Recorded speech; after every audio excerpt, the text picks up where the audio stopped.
Welcome to episode 11 of What in the Word is Going On. I'm your host, Matt Brewer, joined by Pastor Jim Galliard of Calvary Bible Church here in Wichita, Kansas. Welcome back, Pastor Jim. What do we have today? We got a lot to discuss. We even have some new things we're going to try in this episode, so stay tuned. But the three that we're going to talk about today, the three topics are living long, Mideast Mobile Madness, and is Bakker Baked. So stay tuned and see what that's all about. Pastor, you came across a New York Times opinion article this past week about Daniel Kahneman's assisted suicide. And I want to read a little bit about that, and this is what was on the internet. Daniel Kahneman, he was an Israeli-American and was one of the world's leading psychologists and esteemed writer on decision-making and economics. He was a Nobel Memorial Prize winner in economics and was even a professor at Princeton in psychology and public affairs up until his death in March of 2024. Just before his assisted suicide, Kahneman stated things like he believed death to simply be going to sleep and not waking up, and that he was choosing carefully to avoid the issues of declining health, sparing loved ones from that decline. Though in extraordinarily good health for his age at 90, and he was still employed by Princeton, Kahneman wrote, "I believe since I was a teenager that the miseries and indignities of the last years of life are meaningless, and I'm acting on that belief." Sadly, in an email to friends just before he died, he also wrote, "But I'd like to change my mind. It means I've learned something." Kahneman did not change his mind and continued his suicide plans in Switzerland on March 30th, 2024. The problem is, now the New York Times opinion article last week, that this made a lot of controversy because the writers applauded Kahneman's clear thinking and noble decision to end his life early. Some writers even mentioned how this inspired them to consider the same for their own lives in the future and desired to advocate for assisted suicide in America. So, Pastor, we're living in a day that's championing assisted suicide. This is not God's plan. Isn't it interesting? He was known for decision-making in his psychological writings, and then go figure, he blows one of the biggest decisions of his entire life. I mean, we got to talk about a really tough topic then here, and that being suicide. And I know that suicide has affected a number of people, and maybe it's affected your family as well. And so we need to think biblically about this to start. First off, I hear often as a pastor, is suicide like an unforgivable sin? And I want you to know that it's not. And I don't share that to condone it or make light of suicide. It is a serious issue, but I do want to think biblically about it for a moment. There is an interesting example in the Old Testament. We don't have a lot of examples of suicide in Scripture to really get a full grasp on it, but we know enough. And one of those examples is in the Old Testament where Saul asks his armor bearer to strike him through when he's laying there, not quite dead, but he doesn't want to be abused by his enemies, right? He wanted to die nobly. He wanted to die nobly, right? And so some people look at that and think, well, that he's asking for suicide there, he's assisted suicide. How could he be saved? Well, that's in 1 Samuel 31, verse 4. But if you go back a few chapters in 1 Samuel 28:19, you'll find when he's at the witch at Endor's place, when he's trying to get wisdom on what to do in the battlefield because he's not hearing from God. We do hear an interesting thing from Samuel that is called up. I know there's a lot of controversy or thought on what that is going on there. I do believe that is Samuel that is talking to him because he's disturbed that he has to be brought up from the realm of the dead. But it is interesting that Samuel mentions to Saul that him and his sons will be with me, is what Samuel says. Mm-hmm. You'll be with me, in that meaning that he would be in Abraham's bosom when he dies not very many days after that in battle. And so that's an encouraging thing in the sense that if Saul died apparently in faith. Saul would be then in Abraham's bosom and not in the side that we know of as hell today. And so I think that's important to note that in that situation, it wasn't like a unforgivable sin. But we do know suicide is a major sin against God. It's really saying to God who, when God says in Psalm 31 that our time is in his hands, right? Psalm 139, I think, Psalm 139:16, where all my days are written in your book, meaning that God is sovereign over each and every one of our days, or each and every one of our hairs, every one of our breaths, I believe. He's sovereign over those things, and he wants to determine those for us. But when we step into that place and say, I want to be God, my will be done, not yours, that's a dangerous place to be. It's a very severe sin against God, I think. It's a serious loss of an important time of life, because if you go throughout the biblical narrative, you find that the last days of a person are probably some of the most significant in life. I mean, some of the older days of Noah, some of the days of Moses, right, were most significant. Some of the decisions they made in their latter years were huge. I think of Jacob blessing his sons in his final days, and how big that was in the biblical narrative and in their lives, right? David set up the temple plans for his son Solomon, right, in his final days. And we could go on and on and on. Those last days matter the most, I think, in our lives, in serving the Lord, in fulfilling our purposes, and being a blessing to the next generation. We don't want to give up those days. And sadly, that's what Kahneman did, and he made a big mistake in doing that. Yeah, and I'm not surprised by this when we think about how prevalent abortion is in the world. Yeah. This is just on the back end. Yeah. It's taking life into our hands instead of leaving it into God's And hands. he's playing God. And I do want to share from Death with Dignity. This is a website that is causing a lot of controversy because they're on Capitol Hill and they're advocating for assisted suicide in the United States. Right now, they list that there are 10 states allowing assisted suicide, and 18 more that are considering it this year. That would raise the number to 28 states in the United States that would allow for assisted suicide. Now, they talk about dying with dignity as being something that for terminal illness primarily, where in situations where for certain there's pain and suffering, that they wanted to be able to allow the person to make that decision. And yeah, this is what they say on their website. It says, death with dignity respects and honors an individual's choices, including how they choose to define a dignified death. That's a slippery slope, because how you define that for yourself, where does this go, right? I mean, does this mean that, not just terminal physical illnesses, but maybe mental illnesses or self-diagnoses in a day that we're self-diagnosing, gender, right? I mean, where does this go to where people just all of a sudden can kill themselves for no reason or accept assisted suicide for no reason? This is a slippery slope. It's a dangerous place to be in, and yet we're here in the United States. Yeah, and again, I'll go back to the topic of abortion, where they say it's a woman's choice. And now at the end of life, they're saying it's an individual's choice. And no, God is sovereign over our lives. Yeah, He, for sure. he makes that decision. Yeah. We're taking God out of the picture. I love this passage of scripture here. Job 42, 12 and 17 says, Now the Lord blessed the latter days of Job more than his beginning. For he had 14,000 sheep, 6,000 camels, 1,000 yoke of oxen, and 1,000 female donkeys. And then verse 17, so Job died old and full of days. Old and full of days. So he lived them out. In fact, it was his latter years that were blessed more than his former years, right? Why would you give that up? And especially for Kahneman, he was in very good health. Yeah. And he was still employed at a prestigious university. And yet he gave up all those things for what he thought was ahead.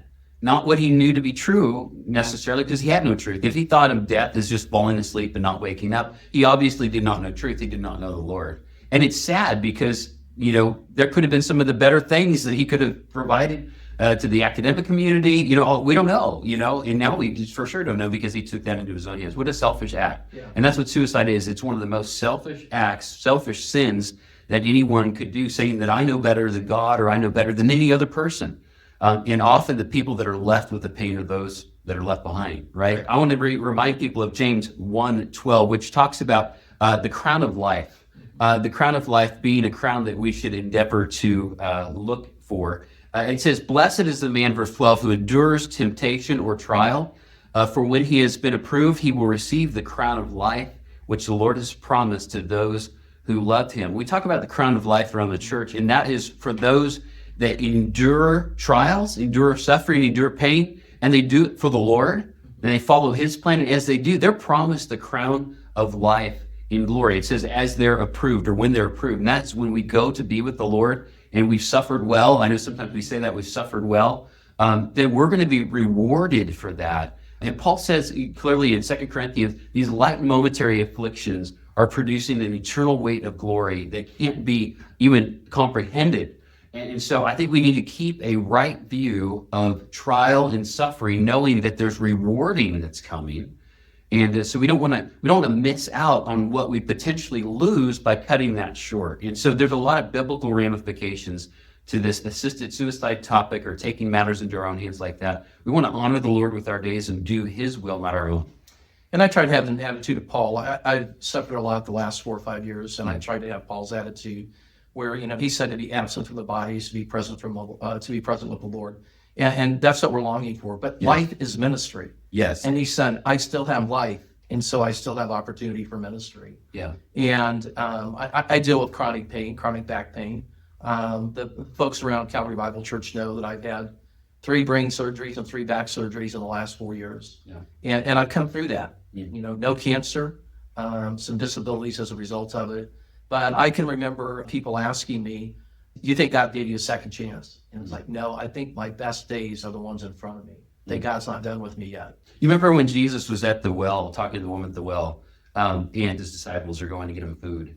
And they come back and they're like, aren't you hungry, Jesus? And what does Jesus say? You might remember, he said, my food is to do the will of him who sent me. He didn't fall to hunger pains, right? He was focused on the work that God had for him to fight to pain, right? I mean, I think that's important that you mentioned that, and especially you as an example. I know I've seen that in you, is that, you're probably in pain in a lot of the things you're doing, but that's not what you're focused on. Yeah. Right. You're focused on what's next and what the Lord has for you next. Even doing this podcast today when you're in a lot of pain. I know. Yeah. And so, but how important it is that we keep our eyes fixed. What does it say in Hebrews? It says that since we're surrounded by so great a cloud of witnesses, let's run the race with endurance that is set before us, looking to Jesus, right? The author and perfecter of our faith, right, who for the joy set before him endured the cross, despising the shame, sits down right now at the right hand of God. Then it says in verse 3, consider him, that means look to him who endured such hostility from sinners, lest we grow weary in our own souls. Consider Jesus, right? He's the ultimate example of fighting through pain, living every breath out with purpose, even on the cross, right? Going through that pain for you and for me. And so no matter how bad life can get, consider Jesus and know that he's got a plan, even in very great trial. And that plan is often eternal. We don't always understand it this side of heaven, but there's significance to it. Yeah, and a verse that we referred to last podcast, godliness with contentment is great gain. And that's something that I've thought a lot about with my chronic pain. Certainly. Is that I need to be content. And since I've had these issues, God's led us to Calvary Bible Church. And when I say my best days are the ones in front of me, when I made that statement, it was after that we came to Calvary Bible Church. Yeah. And, our prayer is that God uses us in this ministry here and through this podcast and in the church. Okay, Pastor, let's go to our next topic. Yeah. And the next topic is Mideast Mobile Madness. Listen to this. News broke last week that one of the Pope's final wishes was to donate his Pope-mobile to the Palestinian cause. In fairness, he requested for this to be a medical mobile to help care for kids in war-torn Gaza. But everyone knows that Hamas has had a long history of commandeering humanitarian aid and using it to kill Jews. Pope Francis had to know that. So it makes us wonder what this was really all about. There's an ulterior motive here, I think. I think it's just a clear sign of solidarity with the Palestinians. As much as Francis often sounded sympathetic to Israel, he was very sympathetic to the Palestinian cause. It really, when you talk about world leaders, I'm not so concerned about what they say, but more what they do, because they got to sound political and they got to play both sides. But what they did matters most. And there was an article that I found in the Jerusalem Chronicle that was recently critiquing about Francis's attitude towards Israel. And this is what it said. It said, reminding of May 2015 on the occasion of the canonization of 2 Palestinian nuns, Francis welcomed Abbas to the Vatican and in the same month signed a peace treaty with the state of Palestine. The Vatican had formally recognized Palestinian statehood in February 2013, 3 months before Francis became Pope. So the whole push of the Catholic Church has always been, it seems like, Palestinian sympathetic. But in their theology, they've replaced Israel, right? The Holy Roman Catholic Church is the kingdom of God, or that's what they would say. So they would have replaced Israel, the covenant promises to Israel, in their theology. And so they might sound sympathetic, but their moves are not. There's been a number of things. You might remember from back at Christmas time, Pope Francis was pictured with a nativity where Jesus was wrapped in an Islamic headdress. And they took a lot of flack for that because that was showing that he was just so super Palestinian sympathetic or Islamic sympathetic. The Vatican had to apologize for that because that infuriated a lot of people. But then on top of that, throughout Francis's time as Pope, he had many times gone to Islamic countries and mentioned that the Islamic way to God is no different than the Christian's way to God. And Jesus clearly said, he is the way, the truth, and life. No one can come to the Father except through him. And so there was a lot of ways in which he was showing his cards to be very sympathetic to the Palestinian cause. And this last act is just one of many that shows where his heart was at. Yeah, we know that in the last days, anti-Semitism is going to rise. Yeah. There's something that radically happens that causes Israel to sign a peace treaty, a 7-year peace treaty with the Antichrist. Yeah. And then we know that all nations are going to rise against Israel. Yeah. Let me read a passage from Zechariah, chapter 12, verse 3. And it shall happen in that day that I will make Jerusalem a very heavy stone for all peoples. All who would heave it away will surely be cut in pieces, though all nations of the earth are gathered against it. Yeah, so there is, like you'd said, there's going to be a day they're forced in, it seems like, to a peace treaty that the Antichrist brokers. Now, what causes them that? Well, it seems like it could be whether all nations just seem to be coming against them. The United Nations are always against Israel. They're always condemning them for issues and violence and things that they do, but United Nations never hardly condemns anything happening terrorism-wise of the Muslim or whatever. It's just crazy. But there are coming days, certainly, where Daniel 9:27 mentions that there is going to be a 7-year covenant made with the Jewish people to bring peace. But then in the middle of those days, in Revelation chapter 12, and I want to mention that, Revelation chapter 12, there's going to be a great persecution of those people, the people of God. If you look in Revelation 12, in verse 1, it says, "Now a great sign appeared in heaven, a woman clothed with the sun, with the moon under her feet, and on her head a garland of 12 stars. And then being with child, she cried out in labor and in pain to give birth. And another sign appeared in heaven, a great fiery red dragon having 7 heads and 10 horns and 7 diadems on his heads." And it continues on and talks about it. But it says in verse 5, "She bore a male child who was to rule all the nations with a rod of iron.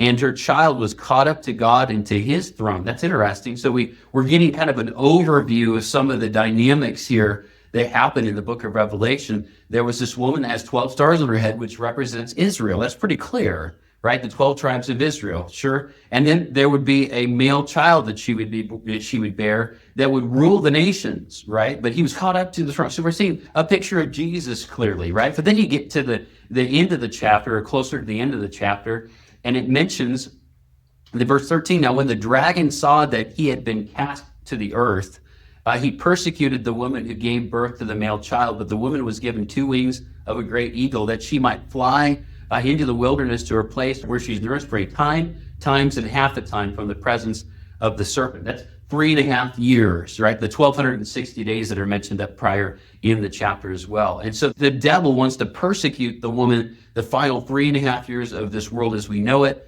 So there's this constant push, even from the beginning in this narrative. From the time Jesus was born, there was anti-Semitism in that they wanted to kill the male children, right? So ever since, there's been this demonic push to try to subvert the plan of God to let his son come and rule the nations, right? And we know in Revelation how that ends. He's going to come back and he's going to rule. But there's this push to persecute the children of Israel.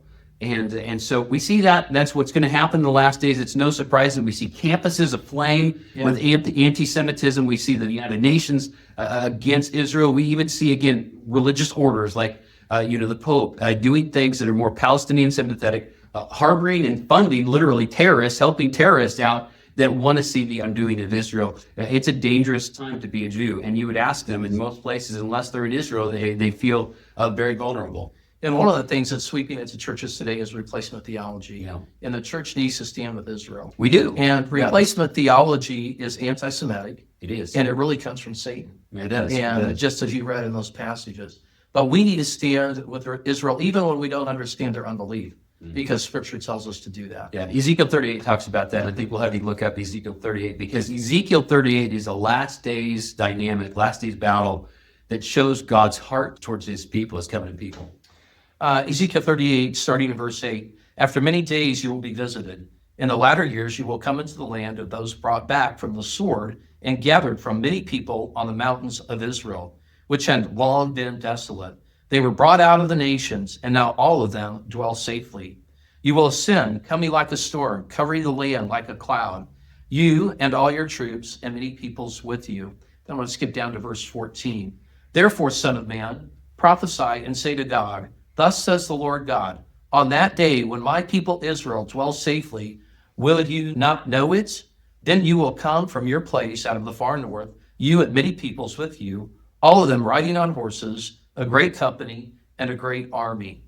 You will come up against my people Israel like a cloud to cover the land.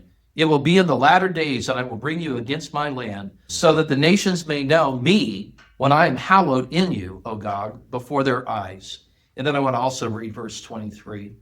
Thus I will magnify myself and sanctify myself, and I will be known in the eyes of many nations. Then you shall know that I am the Lord. There's a lot there, but we know for sure that it's the last day's battle. We hear God's heart saying, my people Israel, talking about Gog, this world leader that's going to come up at that time against the children of Israel. But they're going to go up against my covenant people Israel, mentioned multiple times there in that chapter, my people Israel. And then it says there at the end, then they will know, that is the children of Israel will know that I am their God.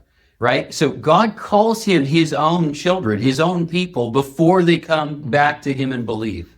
And so why I think that's important and why we wanted to share that today is to remind us that even though they're in unbelief right now, because they're a godless people in Israel, it's very humanistic, very progressive, and it's head scratching from time to time as to why they don't want to connect with their roots, their heritage, right? They're living among it, but they're very against God. But that's God still calls them his people to the very end, and then they return to him, seeing how he intervenes for them in the last days. And so I think it's important that we see that. But you had mentioned there at the very beginning, this people that came back from war into the mountains or into the land of Israel. That's amazing because that's a prophetic promise that we see in the last days fulfilled now when Israel came back to the land May 14th, 1948. That's amazing that God brought these people scattered all over the nations, as it said, back to their land. We're seeing that now. Prophecy is being fulfilled, folks, in our eyes, and we need to stand with God and with their people, even when they're in unbelief.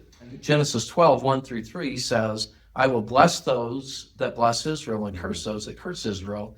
And I think in American Christianity, there's this attitude that, Israel needs us to help. Yeah. No, we need Israel. Yeah. Because God says, I will bless you if you bless Israel, and you'll be cursed if you curse Israel. Psalm 122:6. Pray for the peace of Jerusalem. They shall prosper those that love thee. And so it shows we got to, even the last days, do that. We got to stand with them. And that doesn't mean that you and I have to fund, certain situations that we don't feel comfortable with. I know some people have asked, well, do I need to fund the Temple Institute that's going to be building the temple? The Antichrist is going to come and desecrate. No, you don't have to. But I would encourage you to love on the people of Israel through good ministries that are trying to get the gospel to them, to Israel. So like Chosen People Ministries, we had one of their representatives here recently. Ayelet, you guys might remember at Calvary. And those are good ministries. Use for Jesus, another good ministry. Good ministries that are trying to get the gospel to the people of Israel. That's a way to show your love to them and support them. And we need to stand. If you want to support them in that way, we can always pray. And we should be praying. Yes. Praying for the chosen people of God, praying for their safety, because right now, you know what? It seems like, why would they go, the way of the Antichrist? Why would they buckle and try to, take peace at all costs? Well, you and I aren't having to run to a bomb shelter like they are every day. Right. I mean, it's hard to fault them for some of this stuff. Like they're begging for peace over there because they have such a small area and they're under attack constantly. And so we need to be praying for their protection. We need to be praying for their salvation. We need to be praying because there's going to be a remnant of Jews that are not going to follow the Antichrist system. Right. And we need to be praying for those and that group be as many as possible. We know that it's only going to be about a third of them. We talked about it in Zechariah here recently. But that third could be a large third if God would continue bringing people back to the land and protecting his people. So we need to be praying for them. Okay, Pastor, last topic. It is Bakker Baked. This is interesting. Did you know that Jim Bakker is still alive? Some people say such. He's been around a long time. I know that. A long time. That's for sure. Let me read this to you. This is really interesting. Televangelist and convicted fellow Jim Bakker is reported to now be urging his viewers to send him $1 million and threatening that his ministry will shut down if he doesn't get the money. On Tuesday, the group Right Wing Watch posted a video of Bakker from his PTL, Praise the Lord Network, telling a guest that he needed 1,000 viewers to donate $1,000 apiece, which would be a total of $1 million, in order to save both his business and his home. And he likened donating to his ministry to being in alignment with God. Interesting. He continued saying, quote, "That's why it's important that you obey God.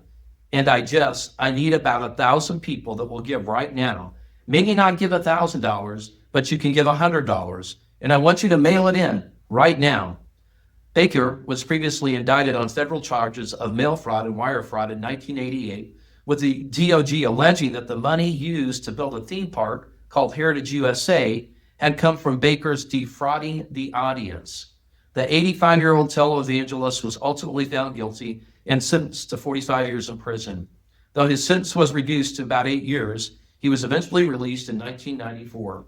But Jim is back, and he only needs $1 million. And I want to clarify, this is Jim Bakker, not Jim Gallagher. Pastor Jim? Not Pastor Jim Gallagher. Different Pastor Jim. Jim Gallagher. But it does surprise, and some of the things that were written in the article just show, and from the video, just exactly, he's working in the same vein as Paul White, as Kenneth Copeland, any of these guys. If we can, coerce or manipulate people to give, it's got to be urgent, it's got to be done quick. It's got to be right now. It's for a serious situation. You're going to miss God's blessing if you don't do it today. You're in alignment with God if you do this. It's almost laughable, but people follow it. That's why they do it. I mean, if this didn't work, if people didn't give to these things, they wouldn't try it like this. They would do some other tactic. But these things work on these call-in television programs and on these things. So people, we got to stop funding this habit of televangelists to steal and take people's money. And we've got to have better standards. We've got to have better boundaries on how we give money. We talked about some of this stuff last week at church on Sunday. We need to have just a better view of the people that we're giving to. So we really need to be invested in the ministries that we give to. Yeah. And we really need to know what their mission is, where the money is going.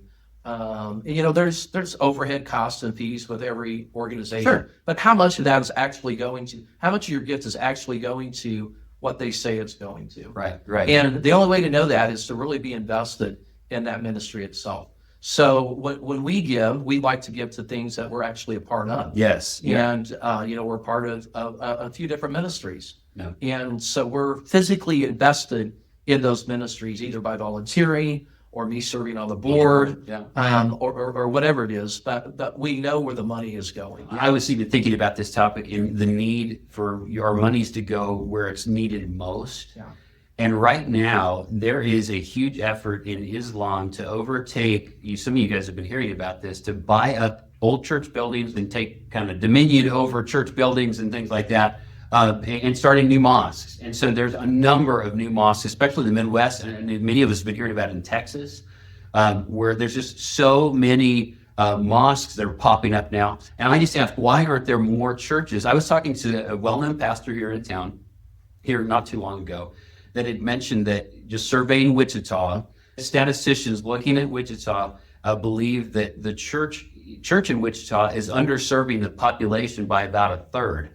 Which that's crazy to think about, because right now there are about 450 churches and directories in Wichita right now. And so if we're lacking a third of the needed churches to meet the population here, we're missing about 150 churches, guys. This is crazy to think about, 150 churches in Wichita that we need. I know some of us think, well, there's plenty of churches in Wichita, and that's not the case. If we had a smaller mindset, not a large, not a mega ministry mindset, but a smaller mindset, where there were churches in the neighborhoods that meet the kids in that neighborhood, meet the families in that neighborhood, then we would see that we need a lot more churches, and many churches have shut down in a number of parts of our city. Why aren't monies going to people like young pastors that need to start a ministry or to plant a church or those type of things? I know we've talked about at Calvary, if we grew to a certain point where we just really couldn't fit in this facility, it's not that we want to keep growing it bigger. We would want to plant in a strategic area. We want to move people so as they were on mission and in ministry, not just, become a bloated, body of Christ. That's what we need. We need that mindset when we're giving, making sure that our money is going where the church needs to go.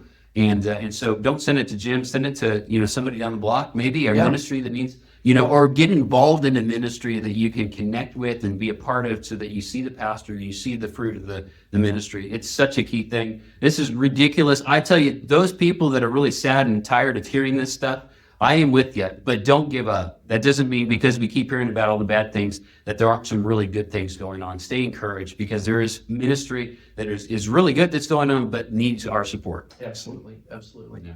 Okay, Pastor, we're going to start something new today called Rapid Roundup because there's just so much that's happening in the news. Yeah. We can't keep up with it for weeks. And it's hard to pick the three things. So like now we're going to pick not 3, but 6. But Yeah. these last 3 are going to be rapid fire. Rapid fire. Here we go. Topic number 1. Pakistan says India hit troops in new drone attack. Serious provocation. Yeah.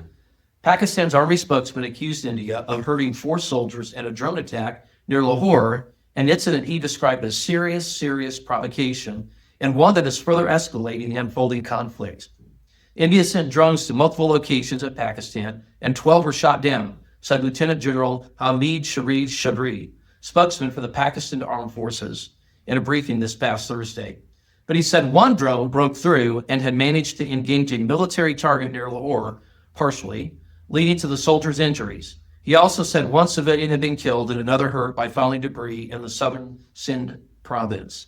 It is yet another blatant act of military aggression by India, Chaudhry said. The 2 nuclear-armed powers are clashing in the aftermath of the Pahalgam massacre, in which 26 people, mostly Hindu tourists, were killed by gunmen attacking a popular beauty spot in Indian-controlled Kashmir. And that's happened overnight, last night into this morning. So this is fresh breaking news. But it's no surprise, Matthew 24, 7-8 says, nation will rise against nation, kingdom against kingdom, and there will be famines and pestilences and earthquakes in various places. But these are just the beginning of the sorrows. And some of your translations say the beginning of birth pains. And what we know about birth pains is when they start, you don't stop them. Number 2. Speaking of the last days, there's a man that claims to be the Messiah. Yeah. Listen to this.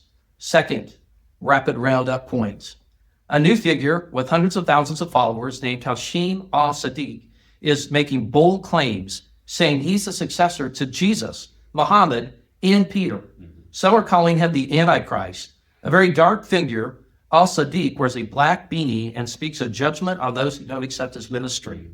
He claims miracle-working power, taking credit for 2 in particular: killing the Pope and spreading his message worldwide, though his message spreading has only been to influencers, bashing his ministry to the tunes of millions. Yeah. As of now, he has not taken any offers for interviews from skeptics, including a number of Christian apologists. So yeah, this guy's making waves all over YouTube, and you've probably seen the videos, and a number of you have even talked about this with me. But Matthew 24, 4-5, and verse 9 reminds us that Jesus answered and said to them, take heed, no one deceive you. Many will come in my name, saying, I am the Christ, and will deceive many. And then verse 11 says, many prophets will rise up and deceive many. Now, I want you to notice this. In Matthew 24, that is primarily written to the Jewish people. Now, we're not looking for the coming of Jesus Christ for the first time or a Messiah. We know who ours is. That's why we can tell who this guy is and is not, right? He's not the supplanting of Jesus. He's not the Pope. He's not any of these things. We laugh at these things because you and I know, we know Christ has already come, right? And so this is saying that those in Israel should not be deceived, because they're looking for right now the coming of the Messiah, because they don't believe Jesus was the first coming of the Messiah. They think that the first coming is still coming. So Jesus is warning here in Matthew 24, I believe, the Jewish people, beware of these that are claiming to be the Messiah. They say a bunch of strange things, because then later on they say, you'll know when the Messiah comes. It's like lightning flashing from east to west. You'll know when the sky splits and Christ will return, or he'll come. So hopefully they are deceived by this, but we aren't, obviously, and that's one of the reasons why I don't think we're going to be here with the Antichrist, because we could tell them clearly, the church people that know the word, we could tell clearly who the Antichrist would be. But there you go, Al-Sadiq. He's kind of a strange-looking character, and it's almost comical listening to some of his stuff, but sad but true. Yeah. That's what's going on. Be aware. The third one, there's a James Yes. O'Keefe bombshell. Big one. In revelation caught on hidden camera by O'Keefe Media Group, American businessman and longtime royal insider John Byron has come forward with damning claims about Prince Andrew's personal relationship with convicted sex offender Jeffrey Epstein. Byron, a trusted advisor to the Duke of York, also alleged that Prince Andrew lied to him about his involvement in sexual misconduct with minors. O'Keefe released the undercover tapes in phase 1 of 3, claiming his life is in jeopardy by suppressors of the Epstein story. O'Keefe implicates Attorney General Pam Bondi and condemns the Trump administration for continuing to squash the truth about Epstein. With more revelations, O'Keefe has supposedly confided in controversial alternative media man Alex Jones as a dead man switch to release the rest of the findings should anything happen to him. Wow, this sounds like royal trouble. Yes, and so, James O'Keefe issued this yesterday. He says there's more coming in the days that are ahead. He's worried for his own life. James O'Keefe, Project Veritas, you might be familiar with him through that. Now, very crazy things, shocking allegations caught on video of this advisor to the Duke of York, who clearly states that Prince Andrew lied on camera in his interview, but then also before in testimony lied about his dealings with sexual misconduct with minors. This is serious stuff because not only does James O'Keefe feel like his life is in jeopardy, but there's something big that's under the surface with major world leaders. And we know in the last days this will be an issue. From Revelation 18, talking about the final Babylonian system, in chapter 18, it mentions the merchants of the earth, verse 11, will weep and mourn over her, that is Babylon, that falls apart in the last days. Because no one buys their cargoes anymore. Now look, and it mentions all these cargoes, gold, silver, precious stones, fine linen, those things. But verse 13, it says cargoes of cinnamons, of spice, incense, myrrh and frankincense, wine, olive oil, fine flour, wheat, cows, sheep, horses, carriages. But listen to this, human beings sold as slaves. So we know that in the last days, the world system, these world leaders that are going to come together, 10 kings that are going to come together, supposedly have, in the last days, a dynamic of sex traffickers selling humans as slaves. This is crazy, and we look at this and say, this isn't allegorical, just happening in front of our eyes. These things are absolutely happening, and world leaders are trying to get away with it. It'll be interesting, boy, and he's implicating, Pam Bondi is implicating the Trump administration. Some people wonder why, Trump has been on some of these lists. Yeah. And, I guess that needs to go through the court of law potentially to see if he's innocent, he'll be innocent until proven guilty. But this might be some covering that's still going on because of very powerful people talked about it. So there's the wrap around it. All right. Well, thanks for joining us for What in the Word is Going On. We'd love to have you at Calvary Bible Church. We meet every Sunday for Sunday school at 9:25 and worship at 10:30 here at 254 Hillside. There's a lot for you to take in from episode 11. We look forward to seeing you next time. Thank you. God bless you.